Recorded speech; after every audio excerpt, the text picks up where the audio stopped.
একাদশ শ্রেণীর সেকেন্ড সেমিস্টারের পঞ্চতন্ত্র প্রবন্ধ গ্রন্থের 4টি প্রবন্ধ আমাদের পাঠ্যসূচিতে অন্তর্ভুক্ত করা হয়েছে। সহায়ক পাঠের এই 4টি প্রবন্ধই সৈয়দ মুজতবা আলীর লেখা পঞ্চতন্ত্র প্রবন্ধ গ্রন্থের অন্তর্গত।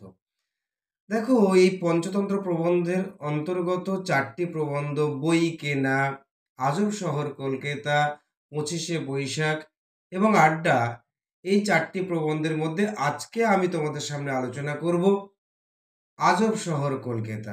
এই প্রবন্ধটি কিন্তু আমাদের যে সাহিত্য অনুশীলনী যে বইটা আছে, এই বইতে কিন্তু পুরোটা ছাপা হয়নি। তাই পরবর্তীতে পিডিএফ এর মাধ্যমে পিডিএফ করে কিন্তু শিক্ষা সংসদ এটা প্রকাশ করেছেন। আমি সেই পিডিএফ থেকেই তোমাদের সামনে আজকে আলোচনা করব এই আজব শহর কলকাতা এই প্রবন্ধটি। দেখো, প্রবন্ধ মানেই তো একটু গুরুগম্ভীর বিষয় নিয়ে আলোচিত হয়ে থাকে, একটু তাত্ত্বিক বিষয় নিয়ে আলোচিত হয়ে থাকে, কিন্তু সৈয়দ মুজতবা আলী তিনি এমন সাবলীল ভঙ্গিতে এমন সুন্দরভাবে এই প্রবন্ধগুলি রচনা করেছেন, যা পাঠ করতে গেলে আমরা কখনোই কোনো পাঠকরাই কিন্তু আগ্রহ থেকে দূরে সরতে পারি না। আমরা সে আগ্রহ নিয়েই আজকে আজব শহর কলকাতা এই প্রবন্ধটি আলোচনা করতে চলেছি। আজব শহর কলকাতা সৈয়দ মুজতবা আলীর লেখা একটি প্রবন্ধ। দেখো, আজব শহর কলকাতা ছেলেবেলা থেকে শুনে আসছি, বুড়ো হতে চললুম তবু তার প্রমাণ পেলুম কমই। প্রবন্ধকার সৈয়দ মুজতবা আলী বলছেন যে আজব শহর কলকাতা সেই ছোটবেলা থেকেই তিনি শুনে আসছেন, কিন্তু তার সপক্ষে যে প্রমাণ সেটা খুব কমই তিনি পেয়েছেন। তাই নিয়ে একখানা প্রামাণিক প্রবন্ধ লিখব ভাবছি, এমন সময় নামলো জোর বৃষ্টি। তাহলে সেইটা নিয়েই ওই আজব শহর কলকাতা এই বিষয়ে একটি প্রামাণিক প্রবন্ধ, অর্থাৎ প্রমাণ আছে এমন একটি প্রবন্ধ লিখবেন প্রবন্ধকার। কিন্তু এমন সময় নামলো জোর বৃষ্টি, বৃষ্টি নেমেছে জোরে। সমীরণে পথ হারানোর বেদনা বেজে উঠল, আর সমীরণে অর্থাৎ ওই বৃষ্টির সঙ্গে জোর ঝোড়ো বাতাস, হ্যাঁ, সমীরণ মানে বাতাস, সেই তাতে পথ হারানোর বেদনা বেজে উঠল, অর্থাৎ পথ হারায়নি, কিন্তু তার কাছে যেন পথ হারানোর মতো বলে মনে হয়েছে। যদিও পথ হারায়নি, তবু সমস্যাটা একই, অর্থাৎ পথ না হারিয়েও পথ হারানোর মতোই সমস্যায় তিনি পড়েছেন বলে বলতে চেয়েছেন। ছাতা নেই, বর্ষাতে নেই, ট্রামে চড়বার মতো তাগদও আর নেই, বাস মাথায় থাকুক, ট্যাক্সি চড়তে বুক কচকচ করে। তাহলে দেখো, তার কাছে কি নেই, ওই যে তার কাছে পথ না হারিয়েও যে পথ হারানোর মতোই সমস্যায় তিনি পড়েছেন ওই বৃষ্টি আর বাতাসের মধ্যে। সেটা কেন? তার কাছে কোনো ছাতা নেই। বর্ষাতি, বর্ষাতি মানে ওই রেনকোট বা বর্ষা থেকে পরিত্রাণ পাওয়া যায় এরকম উপকরণ বা ছাতা। ট্রামে চড়বার মতো তাগদও আর নেই। বাস মাথায় থাকুক, অর্থাৎ বাসে তিনি উঠবেন না, উঠতে পারবেন না। ট্যাক্সি চড়তে বুক কচকচ করে, বুক কচকচ করে মানে ট্যাক্সি চড়তে গেলে তো আরও পয়সার প্রয়োজন, সেই পয়সাটা হয়তো তার কাছে নেই, তাই বুক কচকচ করে, অর্থাৎ সেটা সম্ভব হয়ে ওঠে না তার কাছে। কাজেই বাড়ি ফেরার চিন্তার বেদনাটা পথ হারানোর মতোই হলো, অর্থাৎ তিনি বাড়ি ফিরবেন কি করে সেটা ওই পথ হারানোর মতোই তার কাছে মনে হয়েছে। এমন সময় সব প্রমাণ হয়ে গেল, কলকাতা আজব শহর। সামনে দেখি বড় বড় হরফে লেখা ফ্রেন্ডস বুক শপ। দেখো, এমন সময় ওই বৃষ্টির মধ্যে, ওই ঝোড়ো বাতাসের মধ্যে তিনি দেখতে পেলেন কলকাতায় তিনি যেখানে দাঁড়িয়ে আছেন তার সামনেই তিনি দেখতে পেলেন বড় বড় হরফে লেখা আছে ফ্রেন্ডস বুক শপ, অর্থাৎ একটি ফরাসি বইয়ের দোকান। তিনি বিস্মিত হয়ে বলছেন, দেখো, খেয়েছে নিশ্চয়ই কোনো ফরাসি পথ হারিয়ে কলকাতায় এসে পড়েছে, আর সে যে দুটি পয়সা ট্যাঁকে আছে তাই খোয়াবার জন্য ফরাসি বইয়ের দোকান খুলেছে। অর্থাৎ কি, তিনি একটু রসিকতা করে বলছেন যে নিশ্চয়ই কোনো ফরাসি মানুষ, তিনি না চিন্তা ভাবনা করেই না বুঝেই কলকাতায় এসে পড়েছেন, আর তার ট্যাঁকে, ট্যাঁকে মানে তার কোমরে বা পয়সা, তার পয়সার থলি বোঝাচ্ছে আর কি, মানে পয়সা আছে, পয়সা রাখার যে পাত্র কাপড়ের থলি তাকে ট্যাগ বলা হয়, কিন্তু এখানে বলা হচ্ছে যার পয়সা আছে। তাই খোয়াবার জন্য, খোয়াবার মানে খোয়াবার জন্য মানে নষ্ট করবার জন্য ফরাসি বইয়ের দোকান খুলেছে। বাঙালি প্রকাশকেরা বলেন শুধু ভালো বই ছাপিয়ে পয়সা কামানো যায় না। দেখো, বাঙালি প্রকাশক যারা বই প্রকাশ করেন তাদের মধ্যে একটা কথিত একটা কথা আছে যে ভালো বই ছাপিয়ে পয়সা কামানো যায় না, রদ্দি উপন্যাস গাদা গাদা ছাড়তে হয়। তাহলে দেখো, রদ্দি উপন্যাস বলতে কি, একটু নিম্নমানের, নোংরা, মানে যৌনতাপূর্ণ, একটু অ্যাডাল্ট টাইপের যে সমস্ত বই, সেইগুলো যদি ছাপা হয় তাহলেই হয়তো কিছুটা পয়সা উপার্জন করা সম্ভব হয়, এটা বাঙালি প্রকাশকরা কিন্তু মনে করে থাকেন। এইবার সৈয়দ মুজতবা আলী বলছেন, দেখো, কথাটা যদি সত্যিই হয়, অর্থাৎ কোন কথাটা, ওই বাঙালি প্রকাশকরা যেটা মনে করে থাকেন যে রদ্দি উপন্যাস ছাপলেই পয়সা কামানো যায়, এই কথাটাই যদি সত্যি হয়, তবে শুধু ফরাসি বই বেচে এ দোকানে মুনাফা করবে কি প্রকারে? এবার তিনি একটু সংশয় প্রকাশ করেছেন, যদি বাঙালি প্রকাশকদের ওই কথাটাই সত্যি হয়, তাহলে শুধুমাত্র ফরাসি বই বেচে, অর্থাৎ বিক্রি করে দোকানে মুনাফা মুনাফা অর্থাৎ লাভ করবে কি প্রকারে, কি করে লাভ করবে? তাই আন্দাজ করলুম এই ফ্রেঞ্চ বুকশপ, অর্থাৎ এই ফরাসি বইয়ের দোকানটা বোধহয় হাতির দাঁতের মতো, শুধু দেখবার জন্য, চিবাবার জন্য দাঁত রয়েছে লুকানো। অর্থাৎ হাতির, দেখো তোমরা দেখতে পাবে, হাতি দেখতে পেলেই দেখতে পাবে হাতির সামনের দিকে বড় বড় দুটো দাঁত বেরিয়ে থাকে, কিন্তু ওই দাঁত দিয়ে কিন্তু হাতি চিবোয় না, ওগুলো শুধু দেখার জন্যই। আর ভেতরে যে ছোট ছোট দাঁতগুলো আছে সেগুলো দিয়েই ওই খাবার চিবিয়ে হাতি খায়। অর্থাৎ দোকানের নাম বাইরে যদিও ফ্রেঞ্চ বুকশপ, ভেতরে গিয়ে পাবো অন্য মাল। অর্থাৎ কি, দোকানের বাইরে লেখা আছে ফ্রেঞ্চ বুকশপ, ফরাসি বইয়ের দোকান, কিন্তু ভেতরে গিয়ে হয়তো একটু অন্য রকম জিনিসপত্র পাবো।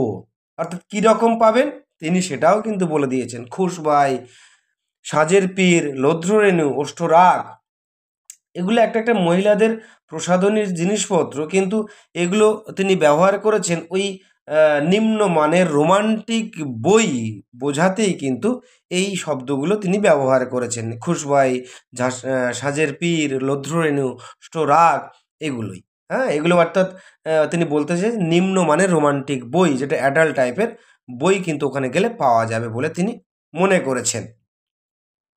সেই ভরসায় ঢুকলুম। বৃষ্টিটাও জোর নেমেছে। হ্যাঁ, বৃষ্টিটা জোর নেমেছে, তার বাড়ি ফেরা হচ্ছে না। তো দোকানের মধ্যে ঢুকে দেখা যাক, তার কৌতূহলটা মেটানো যাক, সেই ভরসায় তিনি ঢুকেছেন।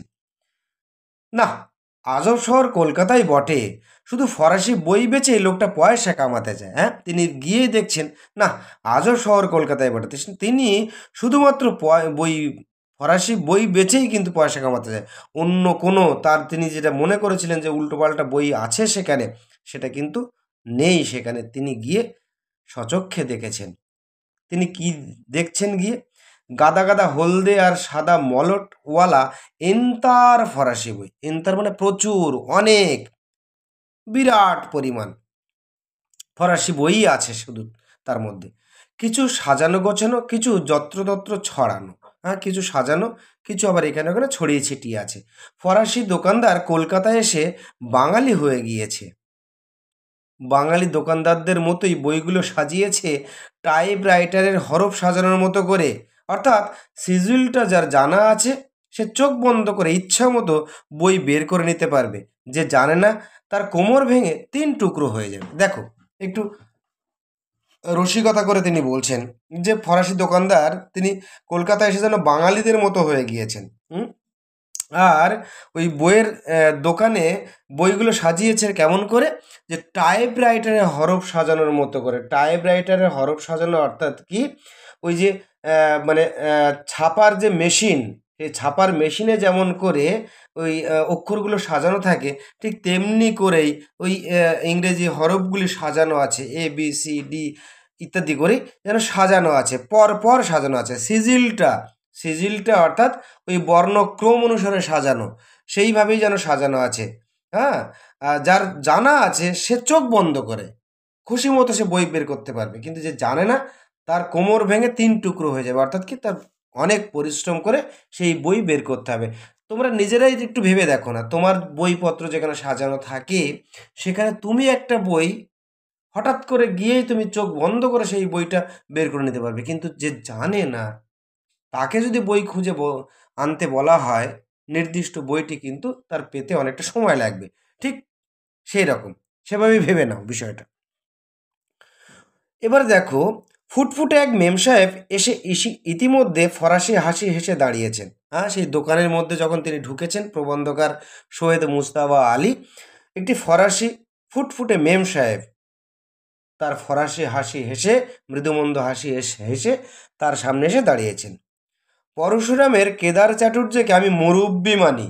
পরশুরামকে রাজশেখর বসু বা পরশুরাম, তারই একটি অনন্য সৃষ্টি, একটি চরিত্র কেদার চাটুর্য, তাকে তিনি মানেন। কে মানেন? সৈয়দ মুজতবা আলী, অর্থাৎ তাকে তিনি একটু মুরব্বী অর্থাৎ মাতব্বর টাইপের মনে করেন, মানে তার মতো করেই মেনে নেন তিনি। তারই ভাষায় বললুম, সালাম মেম সাহেব। মেম সাহেব ফরাসিতে বললেন, আপনার আনন্দ কিসে, অর্থাৎ কি চাই? হ্যাঁ, ফরাসি ভাষায় তিনি জবাব দিলেন মেম সাহেব, যে কি আহ, তিনি বললেন, আপনার আনন্দ কিসে, অর্থাৎ কি চাই? এইবারে সৈয়দ মুস্তফা আলী প্রবন্ধকার একটু বিস্মিত হয়ে গেলেন। মেরেছে, যেই ফরাসিতে বলেছে না, মেরেছে। ফরাসি ভাষা কবে সে প্রথম যৌবনে বলেছি সে কথা স্মরণে নেই, গোটা ভাষাটার কথা বাদ দিন। তাহলে একটু বলে রাখা ভালো, এই আমাদের প্রবন্ধকার সৈয়দ মুজতবা আলী কিন্তু 15 থেকে 16 রকম ভাষা জানতেন। আমাদের ভারতীয় বিভিন্ন ভাষা এবং বিদেশীয় কিছু ভাষা জানতেন। তার মধ্যে কিন্তু ফরাসি ভাষাটাও তিনি প্রথম যৌবনে চর্চা করতেন। তো অনেক দিন হয়ে গেছে, তো তাই তিনি একটু বিস্ময় প্রকাশ করেছেন যে মেরেছে। সেই কবে সে প্রথম যৌবনে চর্চা করেছে আর স্মরণ নেই, অর্থাৎ মনে নেই, আর গোটা ভাষা কি করে বলবো, সেটা কি সম্ভব হবে? এই বিষয়ে কিন্তু তিনি প্রকাশ করেছেন। এবার দেখো, তিনি বলছেন জার্মান ভাষায় একটি প্রেমের গান আছে। গানটি দেওয়া আছে, দেখো জার্মান ভাষা, তো সেইভাবে তোমরা একটু দেখে নাও। অর্থাৎ তোমার মুখ বলছে না, নো, কিন্তু তোমার চোখ দুটো বলছে হ্যাঁ। তোমরা দেখো, কোনো বিষয় যদি তোমার একটু তুমি কোথাও কোনো আত্মীয় স্বজনের বাড়িতে গেছো, তোমার একটু যে বিষয়টা মানে খাওয়া দাওয়া করতে বসেছো, তোমার একটা বিষয়ে কিন্তু লোভ আছে। মনে করো বিরিয়ানি দেওয়া হচ্ছে, তোমাকে দিতে দিতেই যদি বলা হয় একটু বিরিয়ানি দেবো, তুমি হয়তো মুখে বলছো না, কিন্তু মনটা বলছে দিলে ভালো হয়। ঠিক সেই রকম একটা পরিস্থিতি তুমি একটু ভেবে নাও। কীরকম?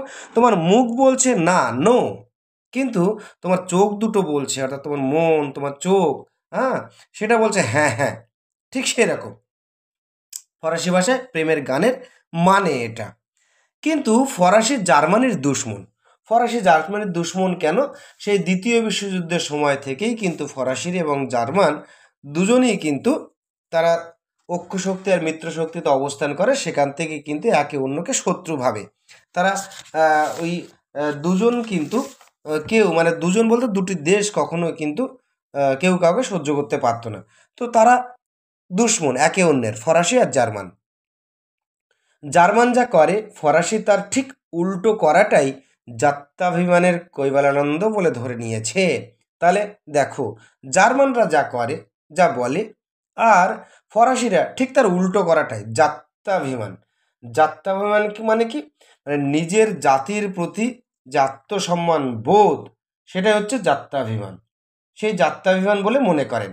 আর কৈবল আনন্দ, কৈবল আনন্দ মানে মানে কোনো অতৃপ্ত বাসনা, খুব খুব তোমার পাওয়ার ইচ্ছা, তুমি পেলে, পেয়ে গেলে সেই বাসনা তৃপ্তির ফলে যে আনন্দ হয়, অর্থাৎ একদম নিদারুণ আনন্দ, মানে অনাবিল আনন্দ, নিখাত আনন্দ বোঝাতেই বলা হয়েছে কৈবল আনন্দ বলে ধরে নিয়েছে। মানে জার্মানরা যা করে, ফরাসিটার উল্টো করাটাই নিজের জাতির প্রতি আনন্দ, নিখাত আনন্দ বলে মেনে নিয়েছে। বিষয়টা আশা করি বুঝতে পেরেছো। তাই মেম সাহেব যতই মুখে ইয়েস ইয়েস বলেন, ততই দেখি তার চোখে স্পষ্ট লেখা রয়েছে না, নো। অর্থাৎ মেম সাহেব আমার ইংরেজি বুঝতে পারছেন না, মহা মুশকিল। এইবার প্রবন্ধকার বলছেন যে মেম সাহেব বলছেন ইয়েস ইয়েস, কিন্তু আমি তার মুখ দেখে বুঝতে পারছি, ওই মেম সাহেবের মুখ দেখে, চোখ দেখে বুঝতে পারছি যে না, উনি আমার এই ইংরেজিতে কনভারসেশন যেটা করছি ওনার সঙ্গে, সেটাও তিনি বুঝতে পারছেন না। এইবার প্রবন্ধকার বলছে আমি মহা বিপদে পড়ে গেলাম, মহা মুশকিলে পড়ে গেলাম। এবার দেখো, হঠাৎ কখন ফরাসি রাজদূত মসিও ফ্রান্সোয়া পাশের নাম উচ্চারণ করতে গিয়ে বোধহয় কিছুটা ফরাসি বেরিয়ে পড়েছিল। আর যাবে কোথা? মেম সাহেব আদেশ দিলেন, মসিও ফরাসিতে কথা বললেই পারেন। এবার দেখো, আমাদের প্রবন্ধকার তো ফরাসি ভাষা জানতেন, তো মসিও অর্থাৎ এই মসিও ফরাসি ভাষায় অর্থাৎ বাংলায় মহাশয় আর মসিও, দেখো একটু দুটো শব্দের মধ্যে মিল তোমরা খুঁজে পাবে।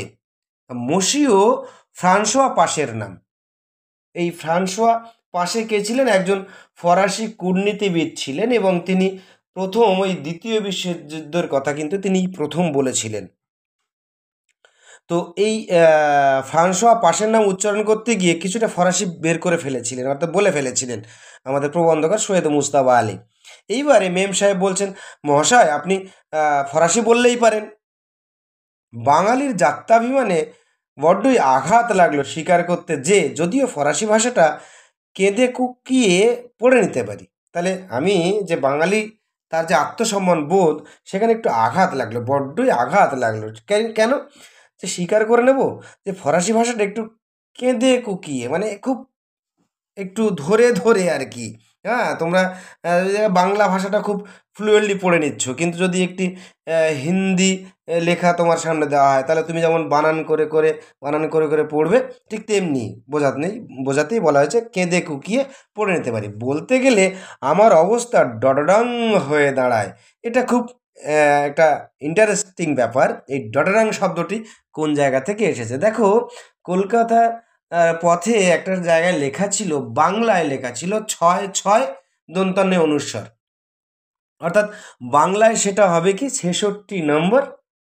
কিন্তু একজন এটা না বুঝতে পেরে সে ওই বাংলার সংখ্যাগত যে ৬৬ সেটা ওই বাংলা হরফের যে ড সেইটাই ভেবে তিনি পড়েছিলেন বা পাঠ করেছিলেন বা বলেছিলেন ডডাডং। অর্থাৎ ডডাডং বলতে এখানে বোঝানো হয়েছে খানিকটা মূর্খ, একটা মূর্খামি বোঝাতেই কিন্তু এই ডডাডং শব্দটি ব্যবহার করা হয়েছে। তাহলে বলতে গেলে আমার অবস্থা ডডাডং হয়ে দাঁড়ায়।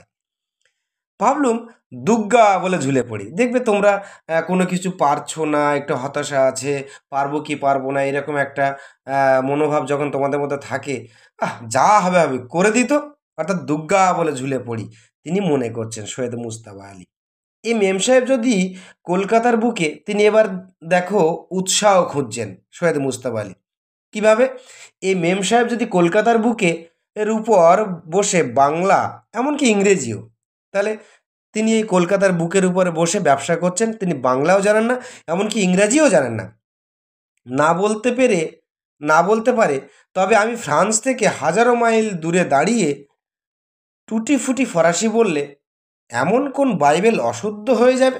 বলছে যে এই মেম সাহেব এই কলকাতার বুকে বসে বাংলা জানেন না এমনকি ইংরেজিও জানেন না, তা তিনি যদি এই কাজটি করতে পারেন, তো ফ্রান্স থেকে তো আমি হাজারো মাইল দূরে, অনেক দূরে, সেখানে যদি একটু ভুলভাল ফরাসিও বলে থাকি, তাহলে কোনো মহাভারত বা বাইবেল কিচ্ছু অশুদ্ধ হয়ে যাবে, মানে পবিত্র কোনো ধর্মগ্রন্থই অশুদ্ধ হয়ে যাবে না, অর্থাৎ বলা যেতে পারে। এই সাহস তিনি মনে মনে অর্জন করছেন। এইবার দেখো, 10 বছরের পুরনো মরচে ধরা জাম পড়া ছাতি মাথা ফরাসি তানপুরাটার তার বেঁধে ব্রজলালের মতো ইমন কল্যাণ সুর ধরলুম। তাহলে এই ব্রজলাল কে? হ্যাঁ, ব্রজলাল হচ্ছে ব্রজলাল অধিকারী। তিনি কি করতেন?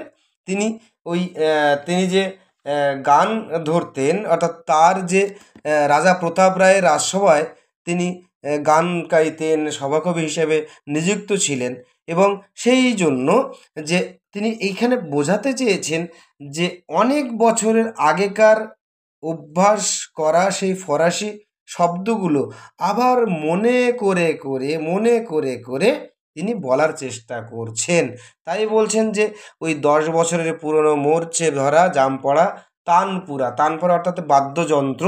সেই বাদ্যযন্ত্র তোমাদের বাড়িতেও যদি কোনো বাদ্যযন্ত্র থাকে, অনেক দিন পড়ে থাকে, যদি ব্যবহার না করা হয়, সেটা যেমন অচল হয়ে যায়, তারপরে আবার সেটা ঝেড়ে ঝুড়ে পরিষ্কার করে যেমন করে আবার ওই ইমন কল্যাণ সুর, অর্থাৎ এগুলো যারা সঙ্গীত শেখে তারা এই রাগের নাম এগুলো। তো এই রাগগুলি যেমন চর্চা করা হয়, ঠিক তেমনি করেই ওই ফরাসি ভাষাটা প্রবন্ধকার অনেক আগের চর্চা করা ফরাসি ভাষাটা আবার মনে করে বলার চেষ্টা করছেন। এবার দেখো কি আনন্দ, কি আনন্দ!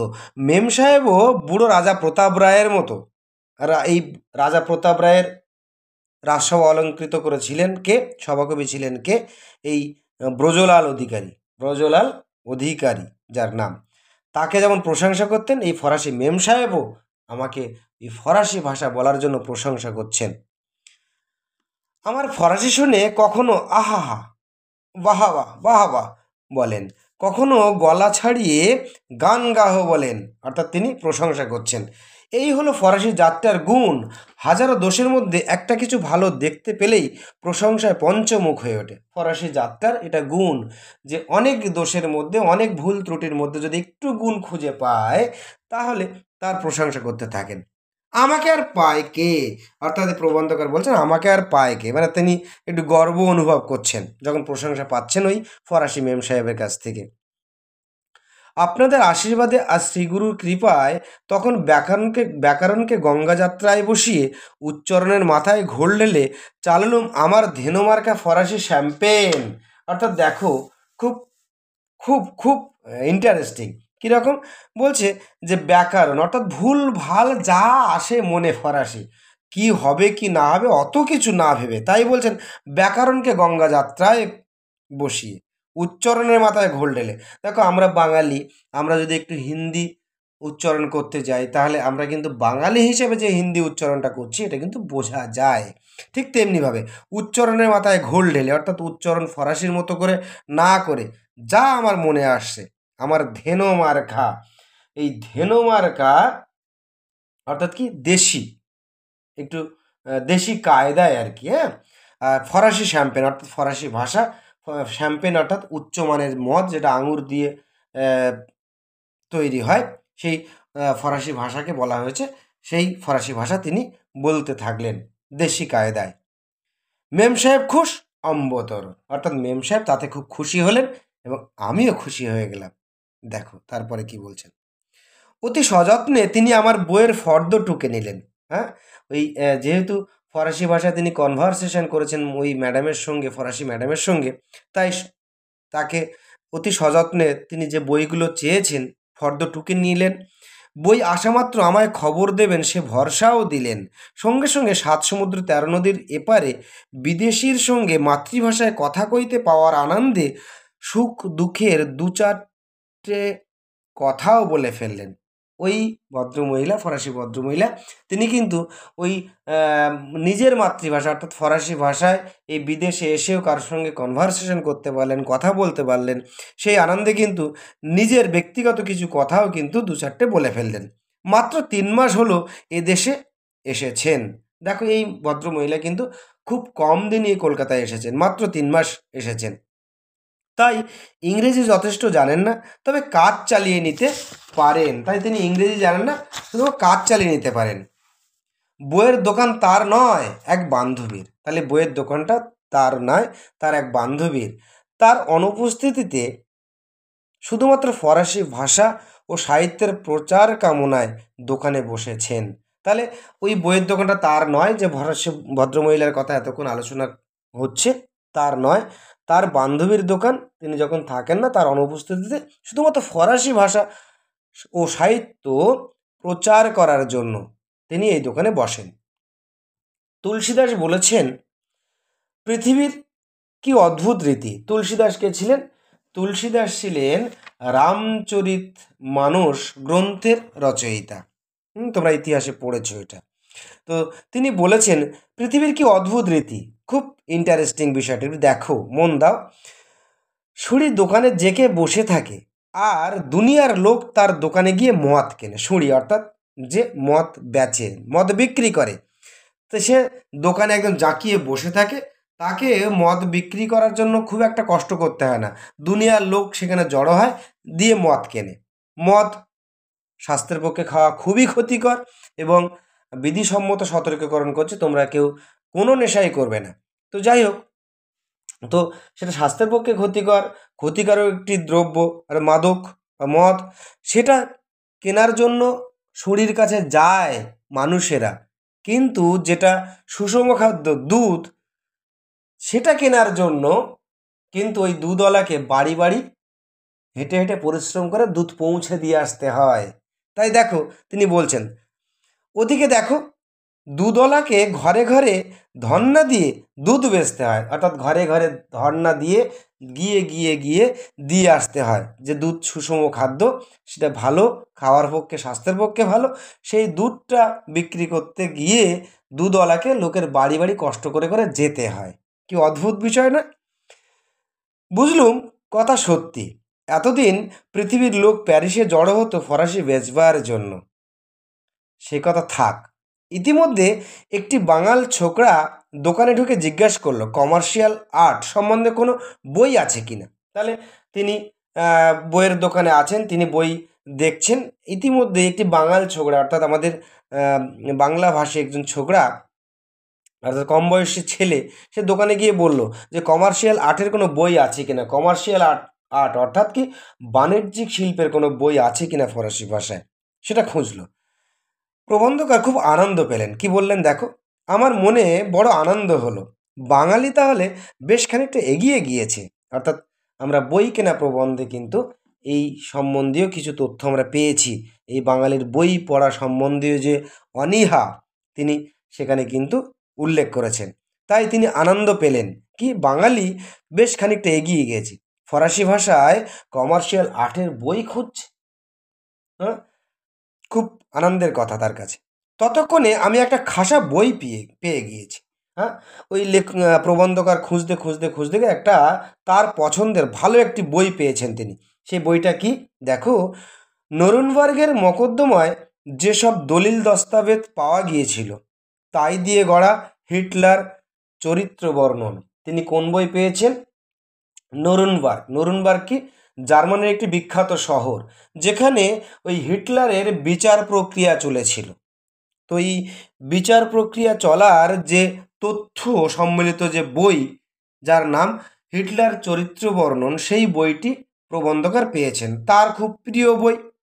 হিটলার সম্বন্ধে তার দুশ্মন ফরাসিরা, অর্থাৎ হিটলার ছিলেন জার্মানির, তো তার ফরাসি দুশ্মনরা, অর্থাৎ তারই শত্রুরা ফরাসিরা তার যে পরিচয়, তার সম্বন্ধে যে ভাবনা চিন্তাগুলো করতেন, ভালো মন্দ সব বিষয়ে কিন্তু ওই বইতে সেটা বর্ণনা করা আছে।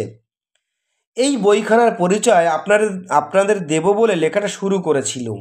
তাহলে এই বই সম্বন্ধীয় যে পরিচয় বা তথ্য দেব বলেই আমাদের প্রবন্ধকার লেখাটা শুরু করেছিলেন। কিন্তু গৌরচন্দ্রিকা শেষ হতে না হতেই ভোরের কাক কা কা করে আমায় স্মরণ করিয়ে দিল, কলম ফুরিয়ে গিয়েছে। তাহলে গৌরচন্দ্রিকা অর্থাৎ কি কোনো কিছু করার আগে যে ভূমিকা বা ভনিতা করা বা ভূমিকা নিয়ে আলোচনা করা, সেইটা করতে করতেই ভোরের কাক কা কা করে ডেকে উঠল এবং প্রবন্ধকারকে মনে করিয়ে দিল কলম ফুরিয়ে গিয়েছে, অর্থাৎ আর লেখা যাবে না, আরেক দিন হবে। এখানেই প্রবন্ধটি শেষ করেছেন। বন্ধুরা, কেমন লাগলো আলোচনা যদি সত্যি ভালো লেগে থাকে তাহলে প্রাঙ্গণ কথা চ্যানেলটিকে সাবস্ক্রাইব করে দিয়ে পাশের বেল আইকনটি প্রেস করতে একেবারে ভুলো না। বন্ধুদের মধ্যে শেয়ার করে দাও, লাইক করে দাও, এবং তোমার বন্ধুরাও যেন বাড়িতে বসে এই প্রাঙ্গণ কথা চ্যানেলের মাধ্যমে তাদের একাদশ শ্রেণীর সেকেন্ড সেমিস্টারের সমস্ত গদ্য পদ্য সহায়ক পাঠের সমস্ত বিষয়বস্তু তারা বাড়িতে বসেই তৈরি করতে পারে। সবাই ভালো থেকো, মন দিয়ে পড়াশোনা করো।